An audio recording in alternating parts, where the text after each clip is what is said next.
ஒரு பேரண்ட் ரீசெண்டாக என் கூட கனெக்ட் பண்ணினாங்க. அவளோட 5 வயசு குழந்தை சாதுவாக இருப்பான். ஆனால் போன வாரம் சடனாக ஒரு சீனியர் ஸ்டூடெண்ட் ஆல்மோஸ்ட் இந்த குழந்தைக்கு 5 வயசு, அந்த பையனுக்கு 13-14 இயர்ஸ் கம்ப்ளைண்ட் கொண்டு வந்திருக்கான். உங்கள் பையன் என் மேலே ஒரு பிரிக்கே தூக்கி எரிஞ்சிருக்கான், என் மண்டை மேலே பட்டு இங்கெல்லாம் ரத்தம் வந்தது, ஸ்டிச்சஸ்லாம் வந்ததுன்ட்டு. எங்கள் பையனை அப்படி பண்ணுவான்ட்டு இந்த பேரண்ட்ஸ்க்கு பிலீவே பண்ண முடியல. வந்து என்கிட்ட பேசுறத நாங்கள் என்ன சொல்லி அவனை புரிய வைக்கிறது, ஏன்டா இப்படி பண்ணினேன்ட்டு கேட்டால் பதில் கொடுக்கறது இல்லை. ஒரு சைல்ட் கவுன்சிலர் கிட்ட கூட்டிட்டு போகலாமா, இல்லை நீங்கள் பேரண்டிங் கோச்சா நீங்கள் கைட் பண்ண முடியுமான்ட்டு கேட்டாங்க. நான் அவள்கிட்ட கேட்டது ஒரே ஒரு விஷயம், குழந்தையோட ஹேபிட்ஸில் ஏதாவது மாற்றல் வந்திருக்கா?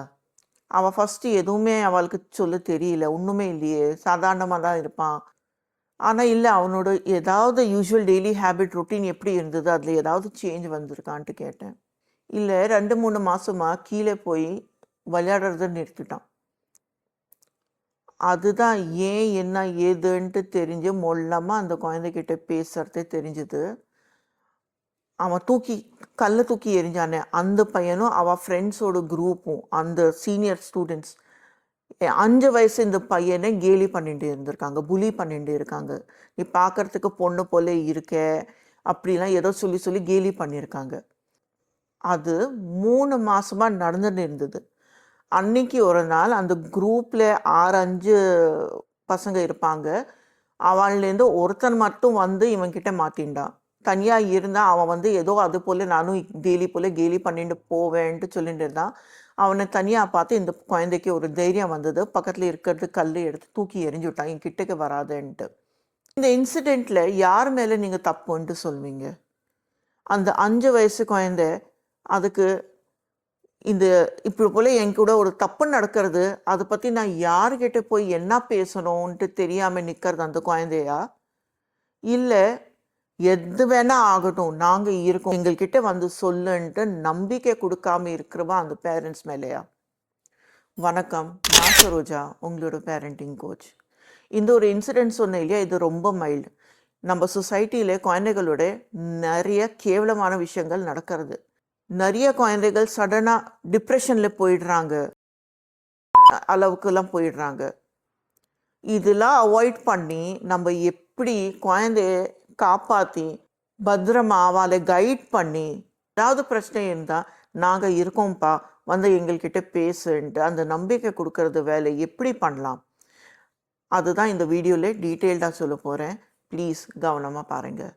இதுலேருந்து ஏதாவது ஒரு சைன் கூட உங்கள் குழந்தையோட நடக்கிறதுனா இம்மீடியட்டாக நீங்கள் அதை அட்ரெஸ் பண்ணணும். அண்ட் அதை எப்படி அட்ரெஸ் பண்ணணும் அதுவும் சொல்கிறேன். ஸோ ப்ளீஸ் இந்த வீடியோவை கவனமாக பாருங்கள். கொஞ்சம் லெந்தியாக தான் இருக்க போகிறது, ஆனால் இது உங்களுக்கு ரொம்ப யூஸ்ஃபுல்லாக இருக்கும். அண்ட் இது ஏஜ் ரெலிவெண்ட்டாக இல்லை, சின்ன குழந்தையிலேருந்து டீனேஜர்ஸ், யங் அடல்ட்ஸ் வரைக்கும் கண்டிப்பாக இந்த வீடியோ உங்களுக்கு ஹெல்ப் பண்ணும். ஸோ ஸ்கிப் பண்ணாமல் பாருங்கள்.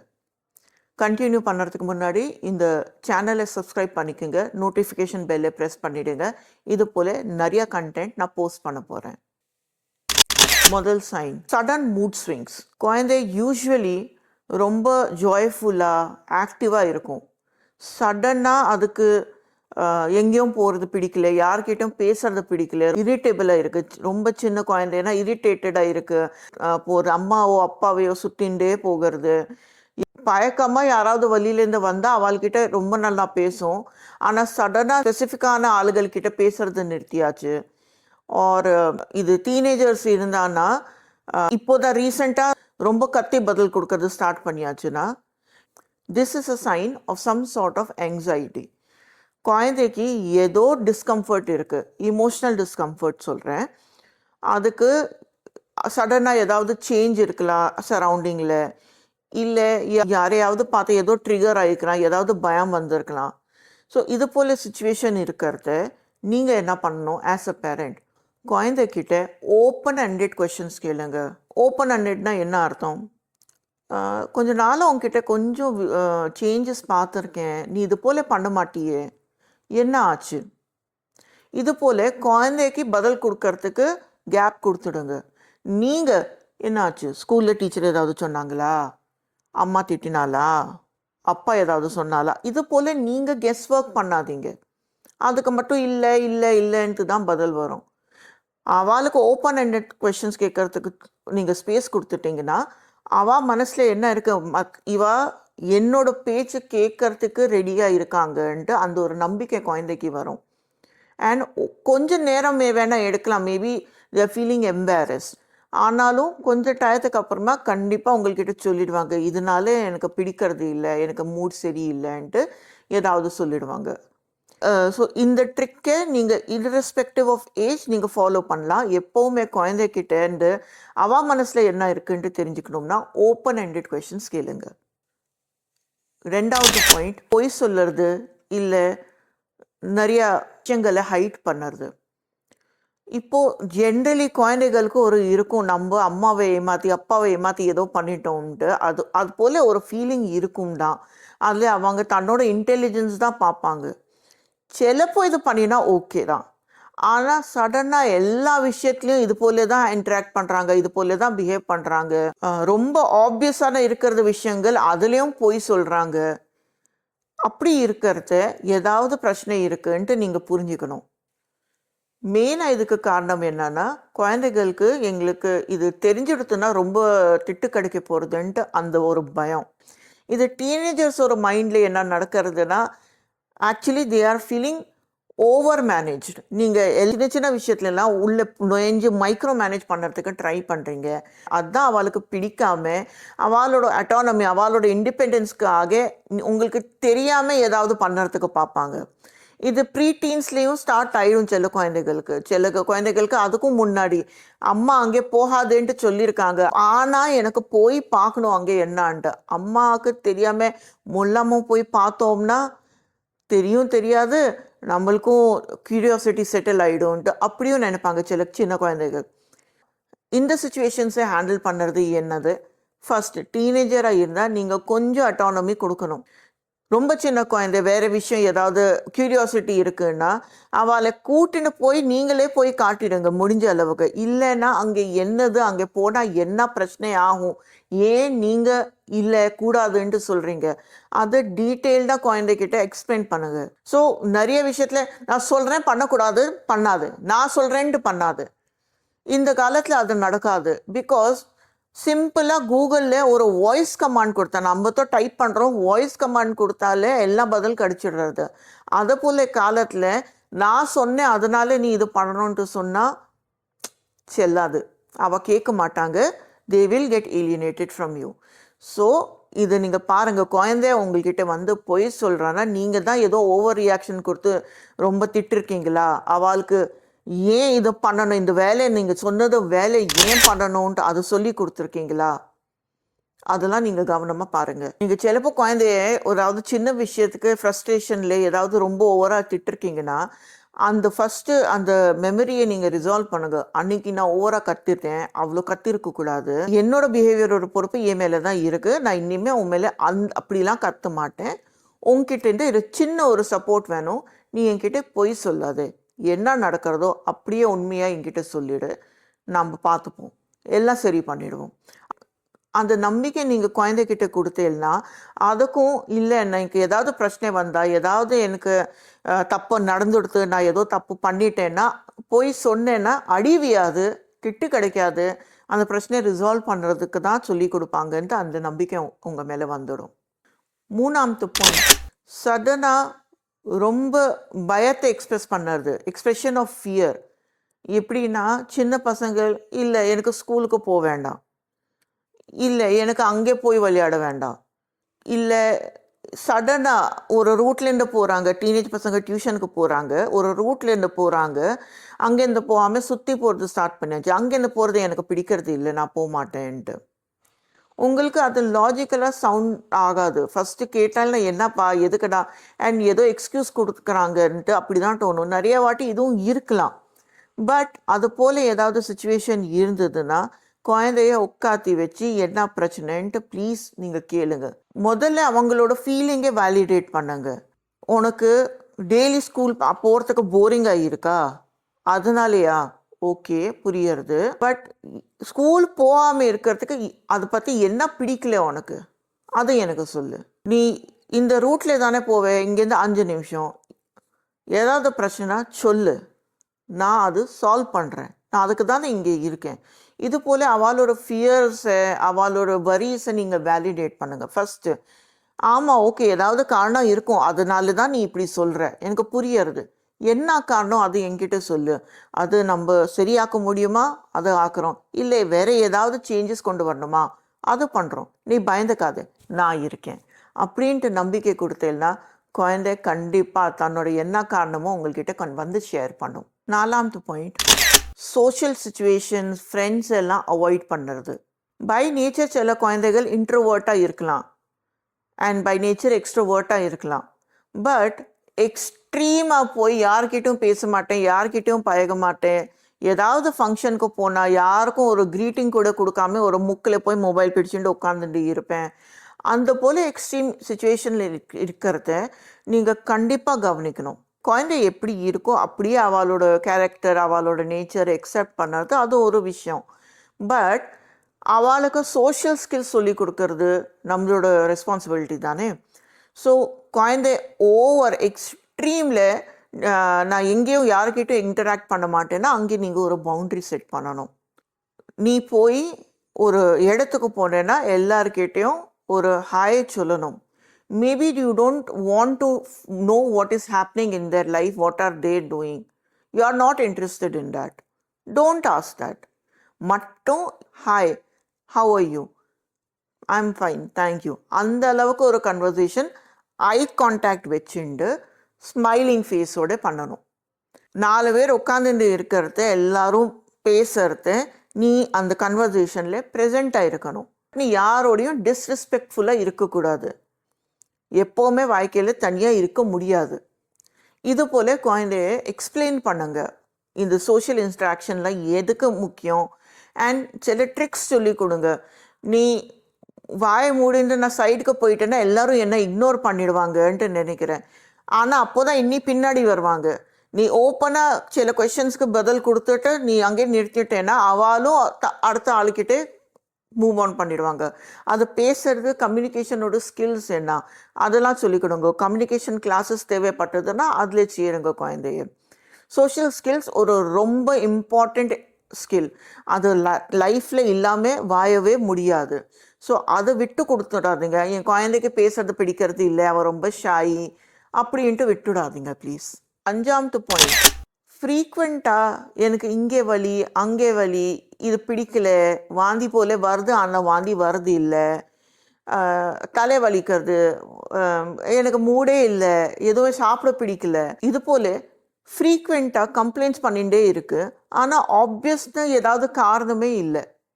நிறைய வாட்டி பேரண்ட்ஸ் இந்த சுச்சுவேஷனில் எஸ்யூம் பண்ணுறாங்க ஸ்கூலுக்கு போக வேண்டான்ட்டு, உடம்பு சரியில்லைன்ட்டு போய் சொல்லுறதுன்ட்டு.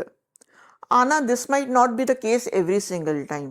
சிலப்போ குழந்தைகளோட இமோஷ்னல் இஷ்யூஸ் ஃபிசிக்கல் டிஸ்கம்ஃபர்ட் மூலமாக மேனிஃபெஸ்ட் ஆகும்.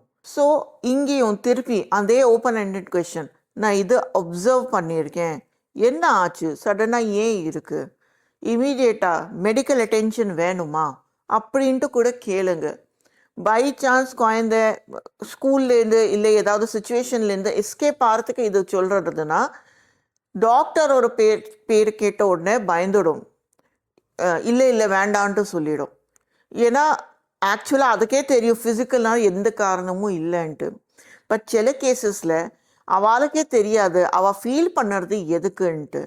ஸோ அதில் அவளுக்கு எக்ஸ்ப்ரெஸ் பண்ணுறதுக்கு சொல்லுங்கள், எப்போலேருந்து இப்படி நடக்கிறது, ஏதாவது ஆச்சா, அதனால் எப்படி ஃபீல் பண்ணுறியா, ஏதாவது இமோஷன்ஸில் ஏதாவது இருக்கா, ஃபிசிக்கல் பாடியில் மட்டும் பெயின் இருக்கா, இமோஷன்ஸ்லேயும் ஏதாவது இருக்கான்ட்டு அது போல் கேளுங்க.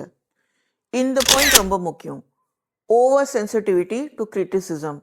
சில குழந்தைகளை நீங்கள் பார்த்துருப்பீங்க, ஏதாவது வேலை பண்ணினா பெஸ்ட்டு சூப்பர் அப்படி சொல்லலைன்னா உடஞ்சி போவாங்க. அவளுக்கு முன்னாடி வேற குழந்தையே நல்லதுன்ட்டு சொல்லிட்டோம்னா அவளுக்கு பிடிக்காது. இது போல் ஓவர் சென்சிட்டிவான குழந்தைகளுக்கு முதல் நீங்கள் என்ன சொல்லி கொடுக்கணும், நீ எஃபர்ட் பண்ணிட்டு தான் உன் கையில் இருக்குது, ரிசல்ட் உன் கையில் இல்லை. ஸோ ரிசல்ட்டை பார்த்து எல்லாரும் ஒரு சூப்பர் வண்டர்ஃபுல் சொல்லுறது எதிர்பார்க்காது. உன்னோட வேலையில் நீ உன்னோட பெஸ்ட் எபிலிட்டி கொடுத்து நீ பர்ஃபார்ம் பண்ணியிருக்கியா இல்லையா அதை மட்டும் கவனிக்கோ. வின் பண்ணுறதுக்கு காம்படிஷன் ரேஸ் எது வேணால் இருக்கட்டும், வின் பண்ணுறதுக்கு இன்னி சான்சஸ் கிடைக்கும். அண்ட் மற்றவாளோட கம்பேரிசன் மட்டும் இன்ஸ்பிரேஷனுக்கு அண்ட் அவளோட மிஸ்டேக்ஸ்லேருந்து லேர்ன் பண்ணுறதுக்கு தான். அதுக்கு மேலே அவனுக்கு ஏன் கிடைச்சிது, அவன் எப்படி ஜெயிச்சுட்டான், அது போல் நெகட்டிவாக போகக்கூடாது. இந்த விஷயம் குழந்தைகிட்ட நீங்கள் இன்னைக்குலேருந்து எவ்வளோ சீக்கிரம் சொல்லி கொடுத்தீங்கன்னா அவ்வளோ நல்லது. ஏன்னா எதிர்காலத்தில் ஆஸ் தே க்ரோ அப் இதனாலே தான் நிறைய வாட்டி குழந்தைகள் சீட்டிங்கில் போவாங்க, ஃப்ராடுலண்ட் ஆக்டிவிட்டீஸ்லாம் போவாங்க. ஏன்? பிகாஸ் ரிஜெக்ஷன், ஃபெயிலியர் அதை எப்படி ஃபேஸ் பண்ணணுன்ட்டு அவளுக்கு சொல்லியே தரலை. ஸோ இதனாலே ரொம்ப சீரியஸான இஷ்யூஸும் நடக்கும். சடனாக ரிஜெக்ட் ஆகிட்டோம், சடனாக எக்ஸாமில் ஃபெயில் ஆகிட்டோம், என்ன பண்ணணும்னு தெரியாமல் நிறைய குழந்தைகள் ரொம்ப சீரியஸான டிசிஷன்ஸும் எடுத்துக்கிறாங்க. அதெல்லாம் அவாய்ட் பண்ணணும்னா அவளுக்கு இந்த இமோஷ்னல் மெச்சூரிட்டி நீங்கள் சின்னப்போலேருந்து டெவலப் பண்ணி தான் ஆகணும். இந்த பாயிண்டில் நிறைய பேர் டிபேட்டும் பண்ணுவாங்க. எக்ரெஷன் டுவர்ட்ஸ் அதர்ஸ், மற்ற குழந்தைகளை போய் அடிக்கிறது, சண்டை போடுறது சின்ன சின்ன விஷயத்தில். சில பேரண்ட்ஸ்க்கு குழந்தை எந்த தப்பும் பண்ண முடியாதுன்ட்டு அப்படி ஒரு நினைப்பு இருக்கும். குழந்தை போய் யாரையாவது அடிச்சிருக்கேன்னா அந்த மற்ற குழந்தை தான் முன்னாடி ஸ்டார்ட் பண்ணியிருக்கோம், அதுதான் ஃபஸ்ட்டு சொல்லியிருக்கோம். பட் இன் ரியாலிட்டி எப்படி வேணால் சுச்சுவேஷன் இருக்கட்டும், செல்ஃப் டிஃபென்ஸ் தவிர வேறு எங்கேயாவது உங்கள் குழந்தை யாரையோ போய் அடிச்சிருக்கு, திட்டி பேசியிருக்கு, அங்கேருந்து மூவ் பண்ணுறதுக்கு ட்ரை பண்ணாமல் மட்டும் உடனே ரியாக்ட் பண்ணியிருக்குன்னா அவளுக்கு இமோஷ்னல் ரெகுலேஷன் சொல்லி கொடுக்கறது ரொம்ப இம்பார்ட்டண்ட். இன்னைக்கு ஒரு குழந்தை அடிச்சுட்டு அவங்க வழியில் வந்துட்டாங்க, நாளைக்கு யாராவது இவா வேற பலவந்தமா, இவா வேற ரொம்ப ஸ்கில்டா, மார்ஷல் ஆர்ட்ஸில் ட்ரெயின்டாக யாராவது வருவாங்க, அவன் உங்கள் குழந்தைய அடிச்சுட்டான், என்ன பண்ணுவீங்க? இது மட்டும் இல்லை, இன்னைக்கு சின்னதாக ஏதோ விஷயம் எடுத்தால் எல்லாரும் கையில் மொபைல் இருக்குது, ஒரு வீடியோ எடுத்துடுறாங்க, எல்லா சோஷியல் மீடியாவில் போட்டுடுறாங்க. மேபி உங்கள் குழந்தை சாதுவாக தன்னோட வேலையை பார்த்துட்டு இருந்திருக்கு, வேறு குழந்தை யாராவது அவனை உங்கள் குழந்தை கிண்டில் பண்ணியிருக்கு, ஏதாவது சொல்லியிருக்கு, உங்கள் குழந்தை ரிட்டாலியேட் தான் பண்ணியிருக்கு. ஆனால் மற்ற குழந்தைய அடிக்கிறா போல அவளோட வீடியோ எடுத்து சோஷியல் மீடியாவில் போட்டாச்சுன்னா உங்கள் குழந்தைய யாராவது புரிஞ்சுக்க போகிறாங்களா? இவா இப்போ பண்ணியிருக்க மாட்டான்ட்டு எவ்வளோ பேர் நம்பின்னு நிற்பாங்க உங்கள் கூட. ஸோ இது போல் விஷயங்களும் நீங்கள் குழந்தைகிட்ட சொல்லி கொடுக்கணும். அது மட்டும் இல்லை, டிவியில் சினிமாலெல்லாம் ஹீரோஸை பார்ப்பாங்க, அவள் வில்லனை போய் இப்படி அடிச்சுட்டான் அப்படி அடிச்சுட்டான், அடுத்த சீனில் அந்த ஹீரோ நிற்பான், அடுத்த மூவியில் அந்த ஹீரோ திரும்பி வருவான், அந்த வில்லன் திரும்பி வருவான். அது போல் சீன்ஸ்லாம் பார்த்து குழந்தைகள் எக்ஸைட்மெண்ட்டில் நான் இப்படி அடிச்சுட்டேன்னா அவனோட வாய் மூடிடும்ன்ட்டு அப்படி வேற ஒரு குழந்தைய அடிச்சுடுவாங்க. ஆனால் தெரியாமல் ரொம்ப சீரியஸாக இன்ஜுரி ஆயிடுத்துன்னா உங்கள் குழந்தையோட வாழ்க்கையே போயிடும். If there is a police complaint against your child, நீங்கள் அதை எப்படி சமாளிப்பீங்க? ஸோ இதெல்லாம் சொல்லி கொடுத்து நிறைய விஷயம் இல்லை, பவுண்டரி செட் பண்ண இல்லை, அடிக்கிறது ஆப்ஷனே இல்லை, மற்றவாள் ஸ்டார்ட் பண்ணுறல என்ன ஏதுன்ட்டு ஆப்ஷனே இல்லை. அவன் இப்படி சொன்னால் எனக்கு கோவம் வந்தது அதனாலே நான் அடிச்சிடுறேன், இதை போல் நடக்கக்கூடாது. யாராவது ஏதாவது சொல்கிறாளா, உனக்கு பிடிக்கலையா, அங்கேருந்து கிளம்பி வா, எங்கள்கிட்ட சொல்லு, டீச்சர்ஸ் கிட்ட சொல்லு, என்ன நடந்தது நாங்கள் அதை பார்க்குறோம் கவனிக்கிறோம், பட் நீ போய் மற்றவாளை அடிக்கக்கூடாது. இது போல் ஸ்ட்ரிக்டாக பவுண்டரிஸ் செட் பண்ணுங்க. Second last point, 9th point, obsessive and unhealthy habits. Sunday வந்தாச்சுன்னா டிவிக்கு முன்னாடியே உட்காந்தாச்சு, ஏந்துக்கிறதே இல்லை, குழி இல்லை, பூஜை இல்லை, வெளியில் போய் விளையாட்டு இல்லை, மொபைலோட அடிக்ஷன், நகம் கடிக்கிறது அடிக்ஷன், அது போல் ஏதாவது ஓசிடி, எப்போ பார்த்தாலும் மூக்குள்ளேயே விரல் வச்சுட்டு உட்காந்துட்டு இருக்குது, அதெல்லாம் பண்ணக்கூடாதுன்ட்டு புரிஞ்சுக்கிறதே இல்லை. இது போல் எக்ஸ்ட்ரீமாக ஏதாவது ஓசிடி போல் டெவலப் ஆச்சுன்னா this is a sign of child not willing to come out of the comfort zone. அவளுக்கு ஒரு கம்ஃபர்ட் ஜோன்ட்டு செட் ஆயாச்சு, அதுலேருந்து வெளியில் வரணுன்ட்டு அவளுக்கு ஏதோ ஃபியர் இருக்கு, ஏதோ ஆயிடும்ட்டு. இந்த போல சுச்சுவேஷனில் அவளுக்கு உங்களோட அட்டென்ஷன் தேவை. ஃபார் எக்ஸாம்பிள், டிவி விட்டுட்டு வா இந்த வேலை பண்ண அந்த வேலை பண்ணுன்ட்டு சொன்னால் அவளுக்கு லெக்சர் போல தான் தெரிய போகிறது. நீங்கள் டிவி பார்க்குற வேறு எதுவுமே இல்லைன்னா நம்ம 2 பேரும் சேர்ந்து இந்த ஒரு வேலை பண்ணலாமா, நம்ம 2 பேரும் சேர்ந்து இது பண்ணலாமா, அதை போல் அவளோட கனெக்ஷன் பண்ணுங்க. ஸோ கண்டிப்பாக அங்கேருந்து அவள் வழியில் வருவாங்க. அண்ட் ஏதாவது வேறு பேட் ஹேபிட்ஸ்னால் கண்ணா ப்ளீஸ் அம்மாவுக்கு பிடிக்காது, இல்லை பண்ணக்கூடாது, அப்பாவுக்கு பிடிக்காதுன்ட்டு கொஞ்சம் நிம்மதியாக நீங்கள் சொல்லுங்க. அந்த நேரத்தில் அவளை கைப்பிடிச்சு அதை நிறுத்துங்க. இமீடியட்டாக வாஷ் பண்ண வைங்க. அவள்கிட்ட சொல்லுங்க, ஏதாவது ஸ்ட்ரெஸ்ஸில் இருக்கியா, ஏதாவது ஆச்சா, எது இருந்தாலும் எங்கள்கிட்ட சொல்லு, நாங்கள் இருக்கோம். பட் இது பண்ணக்கூடாது, இந்த ஹேபிட் சரியில்லை. நீங்கள் இது போல் ஸ்டெப்ஸ் எடுக்கலைன்னா குழந்தைகளுக்கு ஏதாவது ஒரு விஷயத்து மேலே டிபெண்ட்டாக இருக்கணும்ன்ட்டு அப்படி ஒரு நேச்சரே வந்துடும். அது அடல்ட் ஆனதுக்கு அப்புறமா அதுலேருந்து வெளியில் வர்றதுக்கு ரொம்ப கஷ்டமாக இருக்கும். ஸோ இது ப்ளீஸ் பத்திரமா பார்த்துக்கோங்க. 10th பாயிண்ட், இதுதான் மோஸ்ட் இம்பார்ட்டண்ட் பாயிண்ட். உங்கள் குழந்தை வீட்டில் ஒரு போல இருக்க, வெளியில் போய் வேற போல் பிஹேவ் பண்ணுறதுனா இது ரொம்ப பெரிய பிரச்சனை. நிறைய பேரண்ட்ஸ் ஸ்கூலில் வந்து ஐயோ ஏன் குழந்தையா இப்படி பண்ணுவான், சான்ஸே இல்லை, அது சாதுவாக இருக்கும், அது வாயிலேருந்து ஒரு வார்த்தை வராது அப்படின்ட்டு எல்லாம் சொல்லுவாங்க. ஆனால் அந்த குழந்தைனா ரொம்ப சீரியஸான ஏதாவது ஒஃபென்ஸ் பண்ணி வச்சுருக்கோம். இது போல் ஏதாவது ஒரு சுச்சுவேஷன்லேயாவது வந்திருக்கு. உங்கள் பக்கத்து வீட்டுக்காரா, குழந்தையோட ஸ்கூல்காரா எல்லாரும் வந்து குழந்தை பற்றி ஏதாவது கம்ப்ளைண்ட் கொடுத்துட்டு இருக்காங்கன்னா இது எல்லா ஒழுங்கும் ஏன் குழந்தை பின்னாடி தான் இருக்குன்ட்டு நினச்சிடாதுங்க. யாருக்கிட்டையும் அவ்வளோ நேரம் இல்லை. உங்கள் குழந்தையோட பிஹேவியரில் ஏதாவது இஷ்யூஸ் இருக்குது, அது புரிஞ்சுக்கோங்க. அண்ட் அது உங்கள் கண்ணுக்கு முன்னாடி வருது இல்லை, அதுக்கு என்ன அர்த்தம்? ஒன்றில் நீங்கள் உங்கள் குழந்தைய சரியாக கவனிக்கிறது இல்லை உங்கள் குழந்தைக்கு ஆல்ரெடி உங்களை எப்படி ஏமாற்றணும்னு தெரிஞ்சாச்சு. இது ரொம்ப டேஞ்சரஸ். இதுலேருந்து எப்படி வெளியில் வரணும், நீங்கள் இந்த சேனலை ஃபாலோ பண்ணிட்டு இருங்க. சப்சிக்வெண்ட் வீடியோஸில் நான் டீட்டெயில்டாக ஒரு பாயிண்ட் பற்றி பேச போகிறேன். உங்களுக்கு ஸ்பெசிஃபிக்கான ஏதாவது கேள்விகள் இருந்ததுன்னா ப்ளீஸ் கமெண்ட் செக்ஷனில் ஏதி கேளுங்க. அண்ட் நான் சொல்லிகிட்டே இருக்கேன், சாட்டர்டே நான் லைவ்க்கு வரத்துக்கு ரெடி. ஆனால் யாருமே வரது இல்லை, யாருமே வந்து கொஷின்ஸ் கேட்குறது இல்லை. ஸோ 2 சாட்டர்டேயாக நான் என்னோடய பர்சனல் வேலை பார்த்துட்டு இருந்தேன். இந்த வீடியோ கீழேயும் நீங்கள் ஏதாவது கமெண்ட்ஸ் கொடுத்தீங்கன்னா, ஃப்ரைடே வரைக்கும் எனக்கு ஏதாவது கமெண்ட்ஸ் வந்தது, நாங்கள் வரோம், எங்களுக்கு கேள்விகள் இருக்குது, ப்ளீஸ் லைவுக்கு வாங்கன்ட்டு நீங்கள் சொன்னீங்கன்னா கண்டிப்பாக அடுத்த சாட்டர்டே நான் லைவுக்கு வரேன். Thank you so much. இந்த வீடியோ கொஞ்சம் லெந்தியாக இருந்திருக்கு இந்த வாட்டி. நீங்கள் கவனமாக பார்த்துருக்கீங்க, இப்போ வரைக்கும் பார்த்துட்டு இருக்கீங்கன்னா தேங்க்யூ ஸோ மச். வணக்கம்.